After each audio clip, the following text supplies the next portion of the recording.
आज की वीडियो में जानेंगे शनि भगवान का व्रत क्यों करना चाहिए। सबको करना चाहिए शनि भगवान की व्रत जानिए इस वीडियो से। चलिए शुरू करते हैं आज की वीडियो को। एक समय में स्वर्गलोक में सबसे बड़ा कौन के प्रश्न पर 9 ग्रहों में वाद विवाद हो गया। यह विवाद इतना बढ़ा कि आपस में भयंकर युद्ध की स्थिति बन गई। निर्णय के लिए सभी देवता देवराज इंद्र के पास पहुंचे और बोले, हे देवराज, आपको निर्णय करना होगा कि हम में से सबसे बड़ा कौन है। देवताओं का प्रश्न सुन इंद्र उलझन में पड़ गए। फिर उन्होंने सभी को पृथ्वी लोक में उज्जैनी नगरी में राजा विक्रमादित्य के पास चलने का सुझाव दिया। उज्जैनी पहुंचकर जब देवताओं ने अपना प्रश्न राजा विक्रमादित्य से पूछा तो वह भी कुछ देर के लिए परेशान हो उठे, क्योंकि सभी देवता अपनी 2 शक्तियों के कारण महान थे। किसी को भी छोटा या बड़ा कह देने से उनके क्रोध के प्रकोप से भयंकर हानि पहुंच सकती थी। अचानक राजा विक्रमादित्य को एक उपाय सूझा और उन्होंने विभिन्न धातुओं सोना, चांदी, कांसा, तांबा, सीसा, रांगा, जस्ता, अभ्रक व लोहे के 9 आसन बनवाए। धातुओं के गुणों के अनुसार सभी आसनों को एक दूसरे के पीछे रखवाकर उन्होंने सभी देवताओं को अपने अपने सिंहासन पर बैठने को कहा। देवताओं के बैठने के बाद राजा विक्रमादित्य ने कहा, आपका निर्णय तो स्वयं हो गया। जो सबसे पहले सिंहासन पर विराजमान है वही सबसे बड़ा है। राजा विक्रमादित्य के निर्णय को सुनकर शनि देवता ने सबसे पीछे आसन पर बैठने के कारण अपने को छोटा जानकर क्रोधित होकर कहा, हे राजन, तुमने मुझे सबसे पीछे बैठाकर मेरा अपमान किया है। तुम मेरी शक्तियों से परिचित नहीं हो, मैं तुम्हारा सर्वनाश कर दूंगा। शनि देव ने कहा, सूर्य 1 राशि पर 1 महीने, चंद्रमा 2.25 दिन, मंगल 1.5 महीने, बुध और शुक्र 1 महीने, बृहस्पति 13 महीने रहते हैं, लेकिन मैं किसी भी राशि पर 7.5 वर्ष तक रहता हूँ। बड़े बड़े देवताओं को मैंने अपने प्रकोप से पीड़ित किया है, अब तू भी मेरे प्रकोप से नहीं बचेगा। इसके बाद अन्य ग्रहों के देवता तो प्रसन्नता के साथ चले गए, परंतु शनिदेव बड़े क्रोध के साथ वहां से विदा हुए। विक्रमादित्य से बदला लेने के लिए एक दिन शनिदेव ने घोड़े के व्यापारी का रूप धारण किया और बहुत से घोड़ों के साथ उज्जैनी नगरी पहुंचे।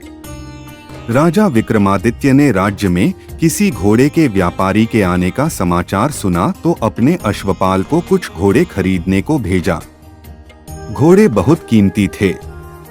अश्वपाल ने जब वापस लौटकर इस बारे में राजा विक्रमादित्य को बताया तो वह खुद आकर एक सुंदर और शक्तिशाली घोड़ा पसंद किया। घोड़े की चाल देखने के लिए राजा जैसे ही उस घोड़े पर सवार हुए वह बिजली की गति से दौड़ पड़ा। तेजी से दौड़ता हुआ घोड़ा राजा को दूर एक जंगल में ले गया और फिर वहां राजा को गिराकर गायब हो गया। राजा अपने नगर लौटने के लिए जंगल में भटकने लगा पर उसे कोई रास्ता नहीं मिला। राजा को भूख प्यास लगाई, बहुत घूमने पर उसे एक चरवाहा मिला। राजा ने उससे पानी मांगा। पानी पीकर राजा ने उस चरवाहे को अपनी अंगूठी दे दी और उससे रास्ता पूछकर जंगल से निकलकर पास के नगर में चला गया। नगर पहुंचकर राजा एक सेठ की दुकान पर बैठकर कुछ देर आराम किया। राजा के कुछ देर दुकान पर बैठने से सेठ जी की बहुत बिक्री हुई। सेठ ने राजा को भाग्यवान समझा और उसे अपने घर भोजन पर ले गया। सेठ के घर में सोने का एक हार खूंटी पर लटका हुआ था। राजा को उस कमरे में छोड़कर सेठ कुछ देर के लिए बाहर चला गया। तभी एक आश्चर्यजनक घटना घटी। राजा के देखते देखते सोने के उस हार को खूंटी निगल गई। सेठ ने जब हार गायब देखा तो उसने चोरी का संदेह राजा पर किया और अपने नौकरों से कहा कि इस परदेशी को रस्सियों से बांधकर नगर के राजा के पास ले चलो। राजा ने विक्रमादित्य से हार के बारे में पूछा तो उसने बताया कि खूंटी ने हार को निगल लिया। इस पर राजा क्रोधित होकर चोरी करने के अपराध में विक्रमादित्य के हाथ पांव काटने का आदेश दे दिया। सैनिकों ने राजा विक्रमादित्य के हाथ पांव काटकर उसे सड़क पर छोड़ दिया। कुछ दिन बाद एक तेली उसे उठाकर अपने घर ले गया और उसे कोल्हू पर बैठा दिया। राजा आवाज देकर बैलों को हाँकता रहता। इस तरह तेली का बैल चलता रहा और राजा को भोजन मिलता रहा। शनि के प्रकोप की 7.5 पूरी होने पर वर्षा ऋतु प्रारंभ हुई। एक रात विक्रमादित्य मेघ मल्हार गा रहा था। तभी नगर की राजकुमारी मोहिनी रथ पर सवार उस घर के पास से गुजरी। उसने मल्हार सुना तो उसे अच्छा लगा और दासी को भेजकर गाने वाले को बुला लाने को कहा। दासी लौटकर राजकुमारी को अपंग राजा के बारे में सब कुछ बता दिया। राजकुमारी उसके मेघ मल्हार से बहुत मोहित हुई और सब कुछ जानते हुए भी उसने अपंग राजा से विवाह करने का निश्चय किया। राजकुमारी ने अपने माता पिता से जब यह बात कही तो वह हैरान रह गए। उन्होंने उसे बहुत समझाया पर राजकुमारी ने अपनी जिद नहीं छोड़ी और प्राण त्याग देने का निश्चय कर लिया। आखिरकार राजा रानी को विवश होकर अपंग विक्रमादित्य से राजकुमारी का विवाह करना पड़ा। विवाह के बाद राजा विक्रमादित्य और राजकुमारी तेली के घर में रहने लगे। उसी रात स्वप्न में शनिदेव ने राजा से कहा, राजा तुमने मेरा प्रकोप देख लिया। मैंने तुम्हें अपने अपमान का दंड दिया है। राजा ने शनिदेव से क्षमा करने को कहा और प्रार्थना की, हे शनिदेव, आपने जितना दुख मुझे दिया है अन्य किसी को न देना।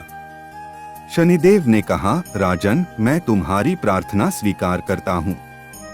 जो कोई स्त्री पुरुष मेरी पूजा करेगा, शनिवार को व्रत करके मेरी व्रत कथा सुनेगा, उस पर मेरी अनुकंपा बनी रहेगी।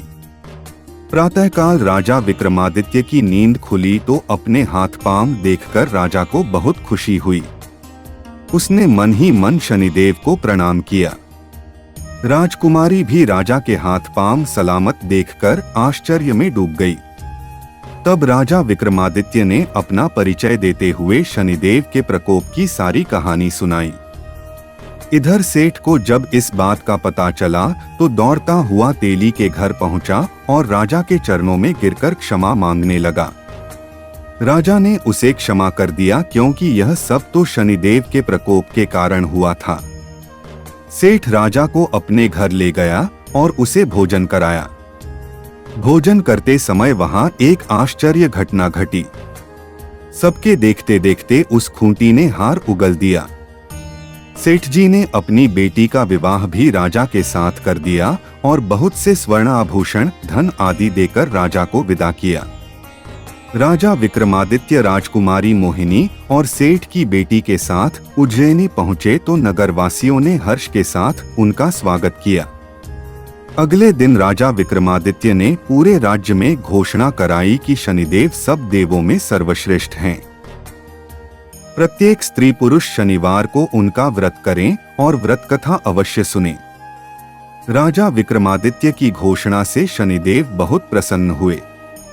शनिवार का व्रत करने और व्रत कथा सुनने के कारण सभी लोगों की मनोकामनाएं शनिदेव की अनुकंपा से पूरी होने लगी।